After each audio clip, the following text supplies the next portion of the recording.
Okay, friends, this is Legal Reform. Uh, last message I left, sorry I've been sick, so I haven't been on. But last I spoke to you about is breaking the code of silence. Okay, so that's what I'm going to lead you to. Your story is the key that can unlock someone else's prison. So we're going to break the code of silence, and what you're thinking about isn't what I'm thinking about. You're thinking about the code of silence out on the streets. Well, that's pretty hard to break unless you're in court. Okay, so we're going to go to Illinois. Let's see, this is Rules of Professional Conduct, Illinois. Okay.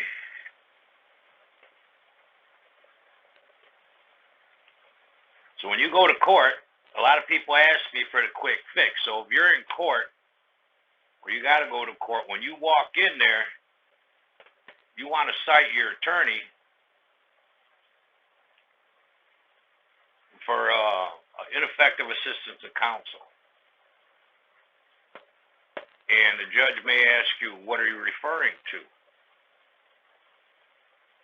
So you're going to say, Your Honor, I'm citing my attorney for ineffective assistance of counsel for multiple counts of misconduct. Okay.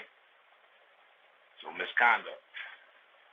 It is professional misconduct for a lawyer to violate or attempt to violate the rules of professional conduct, knowingly assist or induce another to do so, or through the acts of another. Commit a criminal act that reflects adversely on a lawyer's honesty, trustworthiness, fitness as a lawyer in other respects. Engage in conduct involving dishonesty, fraud, deceit, or misrepresentation. Engage in conduct that is prejudicial or to the administration of justice. State or imply the ability to influence improperly a government agency or official, or to achieve results by the means of violate the rules of professional conduct. Okay, so you're going to cite that lawyer for multiple violations of the rules of professional conduct. And the judge is going to ask you, what are you talking about? Okay, so multiple violations of rules of professional conduct consist of diligence, lacking diligence, lacking competence. Sure, the lawyer may be competent, but acted in an incompetent manner. Let's go over competence real quick. Lawyers shall provide competent representation to a client. Competent representation requires knowledge, skill, thoroughness, and preparation reasonably necessary for representation. So you're going to cite him for a lack of competence because he was not diligent, he or she. Okay, a lawyer should pursue a matter on behalf of a client despite opposition, obstruction, or personal inconvenience to the lawyer, and take whatever lawful and ethical measures that are required to vindicate a client's cause or endeavor. A lawyer must also act with commitment and dedication to the interests of the client and with zeal and advocacy upon the client's behalf. A lawyer is not bound, however, to press every advantage that might be realized for a client. For example, a lawyer may have authority to exercise professional discretion in determining the means by which a matter should be pursued. The lawyer's duty to act with reasonable diligence does not require the use of offensive tactics or preclude the treating of all persons involved in legal process with courtesy and respect. A lawyer's work must be controlled so that each matter can be handled competently. Okay, so you're going to cite him for a lack of diligence, and diligence requires competence.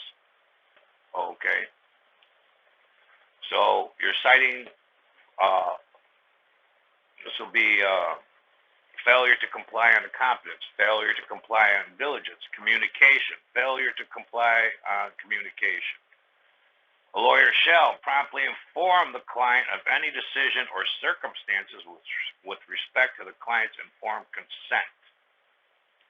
reason, reasonably consult with the client about the means by which the client's objectives are to be accomplished. Keep the client reasonably informed about the status of a matter promptly, but comply with reasonable requests for information, meaning discovery, your case file, and anything in it. And consult with the client about any relevant limitations on the lawyer's conduct when the lawyer knows the client expects assistance not permitted by the rules of professional conduct or other law. A lawyer shall explain the matter to the extent reasonably necessary to permit the client to make informed decisions regarding the representation. Okay, so lack of communication, fees. Any fee is exuberant considering the fact that they the multiple counts of misconduct. Confidentiality of information. Your lawyer will discuss whatever you tell him with the judge and the opposing party, which is not confidentiality of information. Failure to comply. Conflict of interest. Let's see.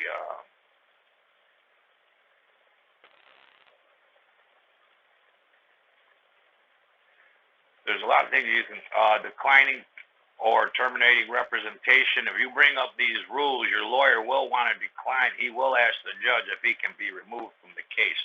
Do not allow that. The judge will say, well, if you don't like the way he's working, I'm going to dismiss him and you have to handle the case yourself, which is untrue. Demand competent representation, effective assistance of counsel. Thus far, by these multiple violations, these multiple counts of misconduct, your lawyer is incompetent, but declining, he can decline. The judge can tell you, it will tell you that you'll have to do it on your own, but just demand that you get competent representation, effective assistance of counsel. Any violation of these rules are misconduct, which shows ineffective assistance of counsel, not just ineffective, defective, and destructive representation of counsel. You want effective assistance of counsel, a counselor that will abide by the rules of professional conduct and by what you say. Expediting litigation, failure to comply. That's another count for misconduct. The lawyer shall make reasonable efforts to expedite litigation consistent with the interests of the client. So there's no excuse for continuances, if your lawyer expedites litigation. Now, if you read that entirely, it means, they're supposed to get this paperwork quick, fast, in a hurry. So come into court and say, well, hey, Your Honor, the opposing party, state's attorney didn't give me this, didn't give me that.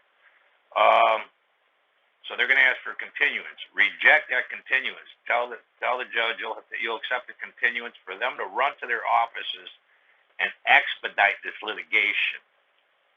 Any paperwork. And they'll say, well, they don't have copies with them.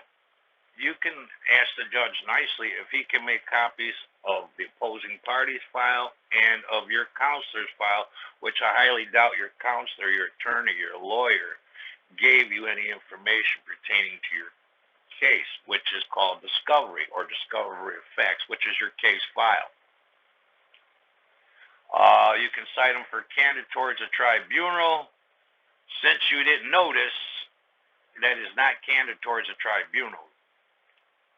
Fairness to the opposing party and counsel. Failure to comply. Fairness to the opposing party. You are the opposing party. Counsel is your counselor. So fairness would mean expediting litigation. Meritorious claims of contention. So you're not only going after your lawyer, you're citing the opposing party. Okay? Because once one goes down, they'll all go down. Trial publicity, that often happens, what we call victim shaming out on the streets, but trial publicity can construed as trying to sway the judge or a jury, with trial publicity. The judge often is quite given that by the state's attorney, your entire background, which if you go to trial, the jury is not allowed to hear that, but the judge is. So the judge is somewhat perturbed or aggravated because you got a history, which is not supposed to be in his mind come trial, but there's no way that's not going to happen. So I strongly suggest a jury trial because the judge has already had the publicity on you. So that's trial publicity, okay? Special responsibilities of a prosecutor. So if you have the state's attorney, you're going to want to cite the state's attorney on that misconduct. Truthful in statements to others, lawyers often lie. So cite them for that because they didn't tell you about all this. Them not saying it doesn't mean they lied. They didn't tell you the truth either. So feel free to express yourself when you cite misconduct or truthfulness in statements to others, and that's meaning you, by your lawyer, the judge, or the state's attorney or the opposing party. Them not telling you any of this is not being truthful. Dealing with an unrepresented person, lawyers often do that. They'll come up to you and try to talk to you, knowing that they cannot talk to you without an attorney present. So if that happens, you'll want to throw that at them. Responsibilities of partners, managers, and supervisory lawyers. That means the state's attorney is responsible for all their underlings. Any law office, they have their subordinates. So, you can go after whoever runs that office, whoever's working for that office. And then there's Rule 5.2, failure to comply responsibilities of a subordinate lawyer. Okay. And then you're going to go down, so like I said, you're going to cite misconduct,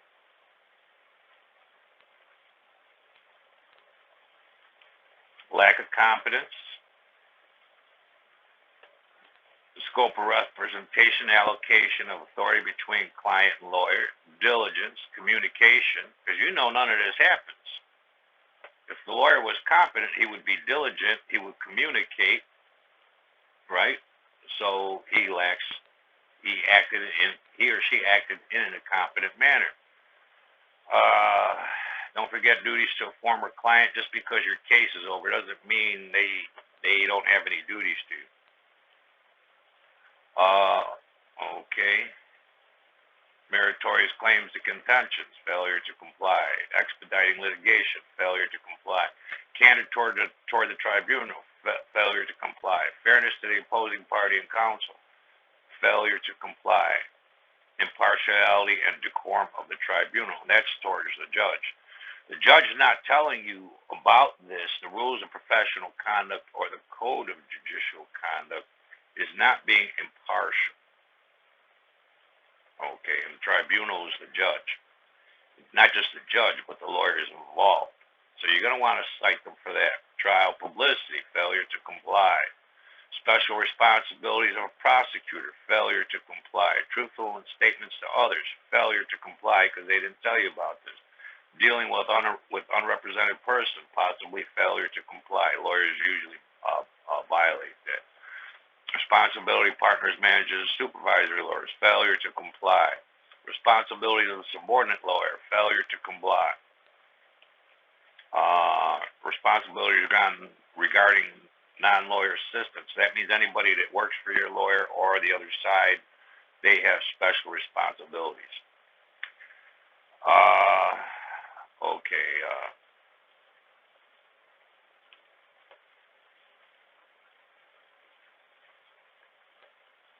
And then we'll cite them for misconduct. Now, the judge may try to cut you off. Now, but remember, right here it says reporting professional misconduct. Okay, let's go over that one. Failure to comply. Reporting professional misconduct. A lawyer who knows that another lawyer has committed a violation of Rule 8.4 or B or 8.4C shall inform appropriate professional authority, which is the ARDC, the Attorney Registration and Disciplinary Commission of Illinois, which is the Supreme Court. A lawyer who knows that a judge has committed a violation of applicable rules of the judicial conduct that raises a substantial question as to the judge's fitness for office shall inform appropriate authority. That would be the Judicial Inquiry Board in Illinois. Now, mind you, the judge is supposed to be enforcing these rules. And if he knows anybody is not abiding by these rules, the judge is supposed to cite them for misconduct. Okay. So reporting professional misconduct is mandatory. This rule does not require disclosure of information otherwise protected by attorney-client privilege or by law enforcement gained by another lawyer or judge while participating in approved lawyers assistance program, intermediary program approved by a circuit court in which non-disciplinary complaints against judges or lawyers can be referred. The lawyer who has been disciplined as a result of a lawyer disciplinary action brought before anybody any other than the Illinois Attorney Registration Disciplinary Commission shall report that fact to the commission.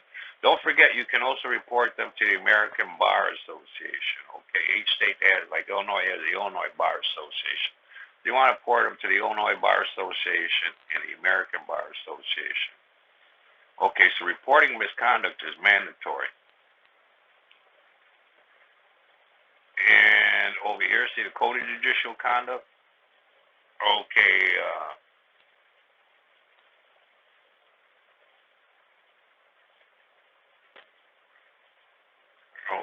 Judge Foreman. Okay, I was looking for the one that says reporting misconduct. There's a lot of stuff here. I have one of these highlighted and all marked out.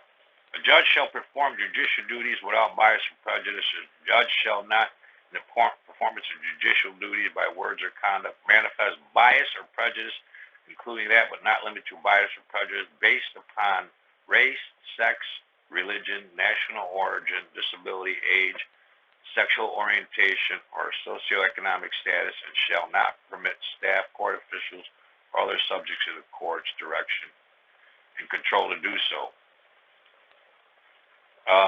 Proceeding before the judge shall be conducted without manifestations. Okay, judge should diligently discharge the judge's administrative responsibilities, maintain professional competence in the judicial administration, and facilitate the performance of the administration responsibilities of other judges. Excuse me, I was looking for the one that says,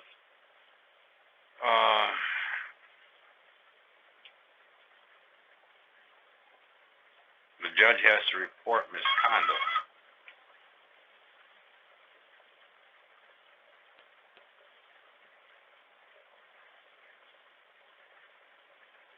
Okay, Canon 3, a judge should perform the duties of judicial office impartially and diligently, meaning unbiased and fast. The judicial duties of a judge take precedence over all judges' other activities.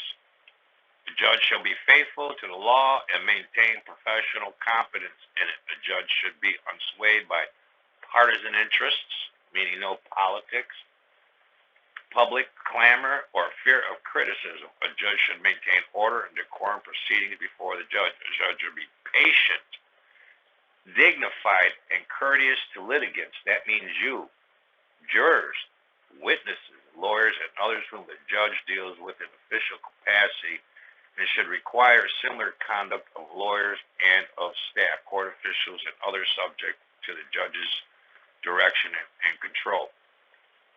A judge shall accord to every person who has legal interest in the proceeding or that person's lawyer the right to be heard according to law. A judge may take reasonable efforts consistent with the law in court to facilitate the ability of self-represented litigants to be heard, to be fairly heard. So if the judge sucker punches you because your lawyer wants to withdraw and he lets them tell you, they will. They tell you, hey, you got to defend yourself because you don't want this guy. Tell them, no, you want competent representation. You want effective assistance of counsel. Counsel thus far has been ineffective, defective, and destructive by not telling you all this. A judge shall not initiate permit or consider ex parte communications.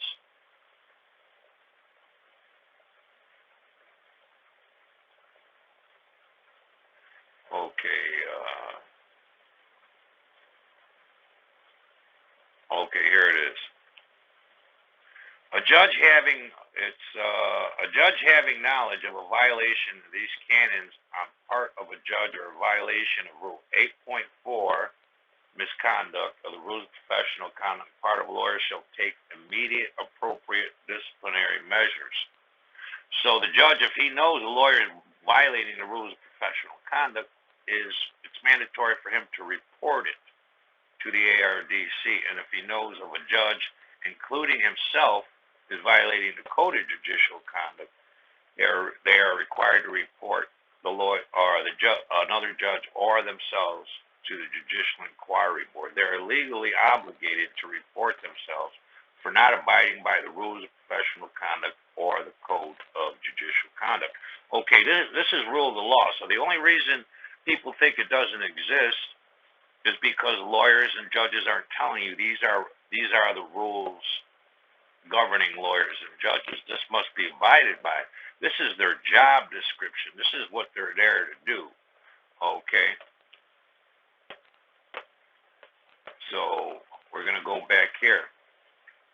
So you're going to go, Your Honor, I'm citing my lawyer for ineffective counsel based on multiple counts of misconduct.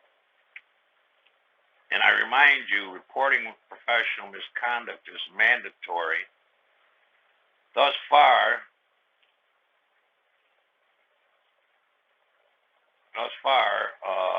the lawyer lacks competence, lack of diligence, lack of communication, excessive fees, confidentiality of information,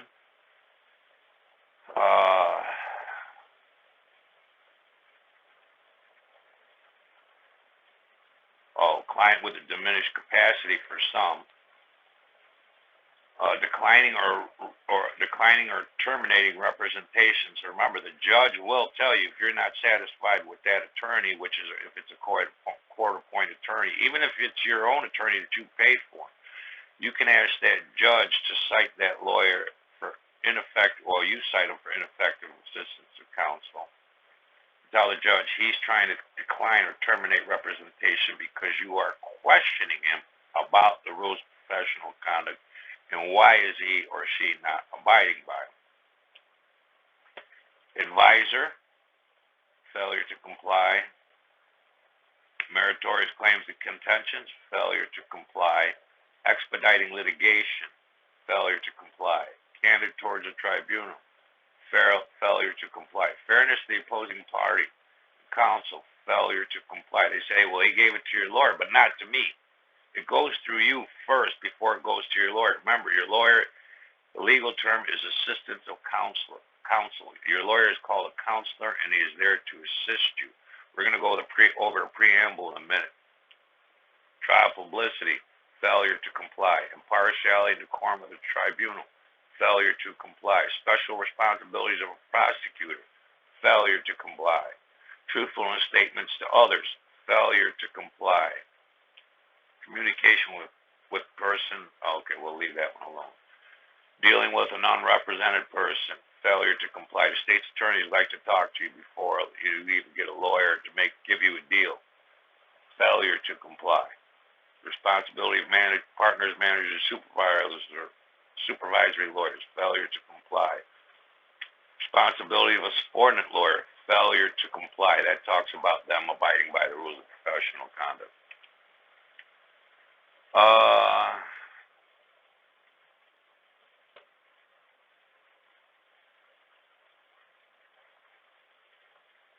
Reporting professional misconduct, failure to comply. Failure to report professional misconduct is misconduct. So, Your Honor, you yourself, knowing all this is going on, should be reporting it. You should be reporting professional misconduct. If I need, I will cite the rules of the Code of Judicial Conduct. So since you did not report professional misconduct, You are yourself in violation of Rule 8.4, which is misconduct. You are supposed to report any violations, the rules of professional conduct, as well as the code of judicial conduct, Your Honor. Your Honor, you yourself are in contempt of the, you are yourself in contempt of court, and you are the court. I strongly suggest you recuse yourself until you report yourself to the proper authorities and these other guys, the attorneys working on this case from both sides. You're supposed to report them for misconduct. So you not reporting professional misconduct is misconduct. This is rule of law. This is due process. This is how due process works. For you to fail to comply with the rules of professional conduct and allowing the lawyers to violate the rules of professional conduct is misconduct. Okay, so we're going to go to the preamble, which is right here. Okay. A lawyer is a member of the legal profession, is a representative of clients and officer of the legal system, and a public citizen having special responsibility for the quality of justice. As a representative of a client, a lawyer performs various functions. As advisor, a lawyer provides a client with informed understanding of a client's legal rights and obligation, explains their practical implications. Okay, so let's go that. A lawyer provides a client with informed understanding. Okay, that would start here. Knowing the rules of professional conduct exist, the ARDC exists, the Code of Judicial Conduct exists, the Judicial Inquiry exists. That's where reasonable, informed understanding, informed understanding of a client's legal rights and obligations. As an advocate, a lawyer zealously asserts the client's position under the rules of the advisory system. As a negotiator, a lawyer seeks the result advantageous to the client. Okay. Professional functions. A lawyer should be competent, prompt, and diligent. A lawyer shall maintain communication with the client concerning representation. A lawyer should keep in confidence information relating to representation of a client except so far as disclosure is required or permitted by the rules of professional conduct or other law. A lawyer's conduct should conform the requirements of law, both professional service to clients and lawyers' business and personal affairs. Lawyers should use the law's procedures only for legitimate purposes and not to harass or intimidate others. A lawyer should demonstrate respect for the legal system for those who serve it, including judges, other lawyers, and public officials. While it's a lawyer's duty, when necessary, to challenge the rectitude of official action, it is also a lawyer's duty to uphold the legal process. There's a lot here you can use. You can, so when you go to court, you can cite your lawyer for misconduct, ineffective assistance conduct, multiple violations, multiple misconduct violations, and then cite the rules that they violated. Okay, but there's a lot of stuff here. The absence of the Illinois rules counterpart to the American Bar Association Model Rule 6.1. But this is telling you about pro bono. But don't forget to report them to the American Bar Association as well. Many of a lawyer's professional responsibilities are prescribed in the rules of professional conduct as well as substantive and procedural law. However, a lawyer is also guided by personal conscience and a provision of professional peers. A lawyer should strive to attain the highest level of skill to improve law in the legal profession and exemplify the legal profession's ideals of public service. Okay, but either way, there's a lot of stuff you can use in the preamble to explain to the judge, this is what they're supposed to do, and they're not doing it. This is rule of law. This is how lawyers and judges are supposed to play this, what they call a game in court. This is how it's supposed to be played out. It says down here, terminology, informed consent. Many rules of professional conduct require a lawyer to obtain informed consent of a client or other person. Now, how are you not knowing any of this? How is that informed consent? So you want to question your lawyers and judge about that. But do it on the record while that stenographer's typing away. Don't let them pull you in the back, and it has to be on the record. Because once you start citing the rules of professional conduct, the code of judicial conduct, when you go in there and demand your right to due process, they will vacate the courtroom. The judge will ask for a sidebar. Their attorneys will go back there, and they'll come back out. And more than likely, the judge, for you not to proceed any further with this, is going to drop the case. Okay, so remember, informed consent. Having informed consent would also have the knowledge, knowing that the rules of professional conduct exist and what you can do if any attorney or judge violates the rules of professional conduct or the code of judicial conduct. And that's where it comes in my DIY.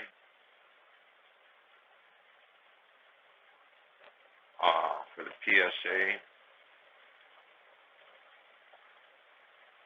Okay. That's right here. I went full Magna Carta, rule of law. So they haven't answered me yet.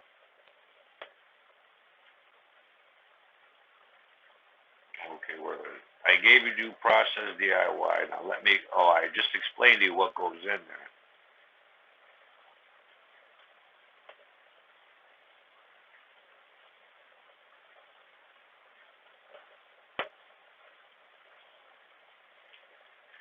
Okay, this is basically when you talking to the judge. This is you got to think about this, because you could actually say this in court, and the judge will vacate the courtroom, and the lawyers will be scared shitless. This complaint is based on due process guaranteed through the 5th and 14th Amendment of the United States Constitution, or the lack of in the above-mentioned case. What was unknown to me was the legal responsibilities of the court and officers of the court. This is why I'm making this complaint. I will cite the preamble and the rules of professional conduct and state whether or not the court and counselors were in compliance. I doubt it need be said that non-compliance with the preamble, the rules, or the rules of professional conduct is a violation of my constitutional right to due process. Any violation is ineffective assistance of counsel, which clearly shows the ineffectiveness of the court for not requiring counselors of either party to follow their legal responsibilities as prescribed by the preamble and the rules of professional conduct. From this point on, I will cite the preamble and the rules of professional conduct for whether or not there was a failure to comply. Failure to comply is misconduct, as is failure to report. The rules of professional conduct. Closing. May I reiterate? Failure to comply with the rules of professional conduct is a deliberate denial of due process and only furthers abuse of power. The Fifth Amendment provides citizens not to be subject to criminal prosecution and punishment without due process. Citizens may not be tried on the same set of facts twice, which the double jeopardy clause comes into mind, and protected from self-incrimination, the right to remain silent. This amendment also established the power of eminent domain. The Sixth Amendment assures the right to a speedy trial by a jury of one's peers to be informed of the crimes which they are charged, and confront witnesses brought by the government. The amendment also provides the accused with the right to compel testimony from witnesses and legal representation. Okay, so that gets a little lengthy there. Okay, but that's a statement I made to the Illinois Supreme Court, which you can make to any court, any judge, any lawyers. You got to make your demands when you go to court. If you want the quick way out and you're going to court, study the rules of professional conduct, the code of judicial conduct, print out a copy, highlight the issues you want to bring up. Okay, it's not that hard. It isn't. Okay, so this is another avenue. I told you about one avenue was filing with the Department of Justice. I went to the FBI. They forwarded to the Department of Justice. That's one avenue. This is another avenue that you might want to take. If you want it over quick, fast, in a hurry, and you're going to court, demand your right to due process. Demand that the lawyers in the court abide by the rules of professional conduct. Demand the judge abide by the code of judicial conduct, and tell them if they want, they can go print up a copy. But they notice, you literally have to get your license to practice. You got to know this. So this is what you should say in court, what you want to talk about. You want to open your mouth. Quit being so quiet. The only reason rule of law does not exist in the courtroom is because nobody's telling you what it is. And now that you know, and if you want a fair trial, you go in there with your copy of the rules of professional conduct, the code of judicial conduct. Look, let me show you. Rules of decision, publications, it's probably over.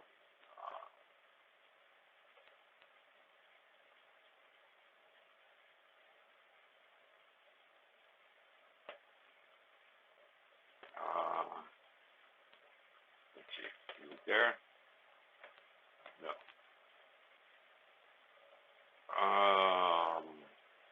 Rules and decisions.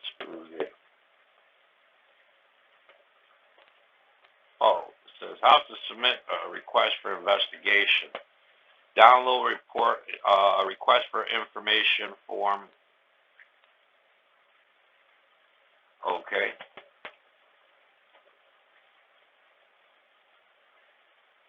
They even give you a form.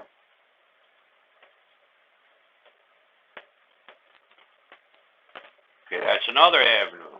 If your case is over with and you think there's nothing else you can do, you can file with your state's disciplinary commission.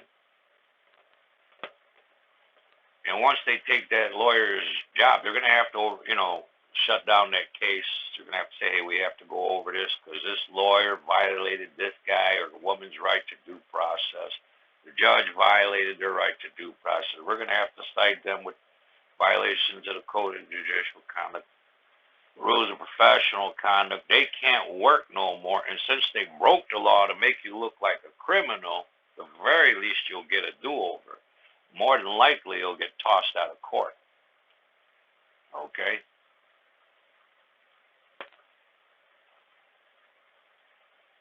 And there's one other thing I want to show you before I go. Almost hitting 40 minutes here.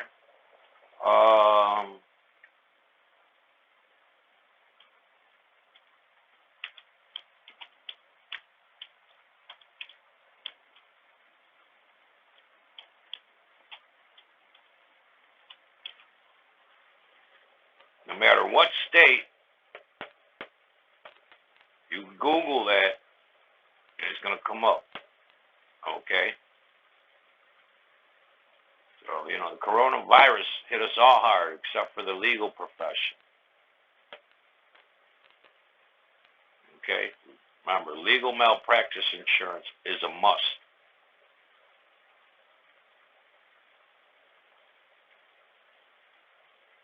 I tried to make that as brief as possible. Okay, but I'm going to get back to you on again, but once you read the rules of professional conduct, that'll code of judicial conduct, that'll give you that's a whole lot of ammunition to use against the lawyers and judges. That is due process. That's how things are supposed to work in court. Remember, due process is rule of law. Nobody's above the law, and the law applies equally to everybody.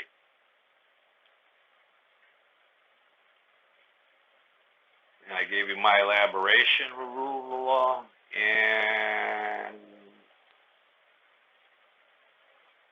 that's what the old school, that's how they called it, Magna Carta. Magna Carta served to inspire, justify action, and in liberty's defense. The colonists believed that they were entitled to the same rights as Englishmen, rights guaranteed in Magna Carta. They embedded those rights into the laws and others of their states, and later into the Constitution and Bill of Rights. Okay, there's some other stuff I want to talk to you about.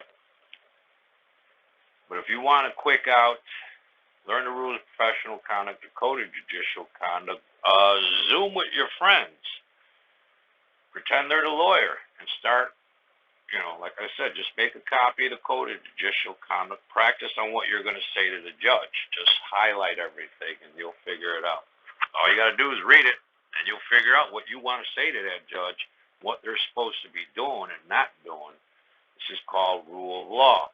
And then, the code of judicial conduct, what the lawyers are doing and not doing. This is rule of law. This is Magna Carta. People out there always saying no justice, no peace. That's Magna Carta. That's Magna Carta. That's what the colonists did to the Englishmen. This is what caused the Boston Tea Party and etc. was their request for Magna Carta. And Magna Carta is rule of law. Nobody above the law and nobody below the law, like me and you. Okay, good night, all.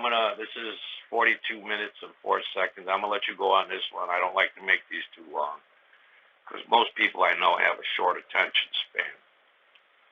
Okay, so I'm doing up some paperwork. Somebody contacted me. Court's taking away her kids because of the ex. The ex is being a dick, treats the kids like shit. So they moved out. They actually ran away, and they went to live with mom. So now he's taking her to court and saying all kinds of horrible things. So I'm going to help her out on that. I'm going to write it up real quick. It's going to be a short one, but thorough, but very specific. And remember, when they start using terms you don't understand, demand that they keep it in layman's terms. You are not a learned, seasoned legal professional. You are not a lawyer. You are a layman, so keep it in layman's terms. You demand it, and you will receive it. Don't ask when you go in there. Demand. Remember, this is rule of law. This is due process. And the only way you can get that is demand everybody play by the rules. Rules of professional conduct and the code of judicial conduct. Study up, people. This is your freedom. This is your life. All right? I had too many people tell me, don't worry about it. If I need a lawyer, if I need some help, I'll just call you. I'm literally teaching you people, or teaching these people to fish. I just telling them, going to court for them, and I've done this for people, gone to court for them, and instruct them how to do this. Feeding you a fish is just for a day. I'm teaching you to fish. I'm giving you the pole, the tackle box. You do this right, you'll wind up with a fishing boat as well, okay? And the easiest way to do it is just learn the rules of professional conduct, code of judicial conduct. We keep telling people, print out a copy, highlight your issues, take it to court with you. You don't have to hide it. This is the law. All right, and don't forget there's complaint forms that you can take to file a complaint against the lawyers and judges. So as long as they know you got that, they are not going to mess with you. They are not going to mess with you, not at all. Okay. A lot of people say I'm lucky in court. No. I do what I just told you. I question the lawyers and the judges about rule of law, and the case usually gets tossed. Okay, because once I bring it up that they aren't doing it right. All right, good night, everybody.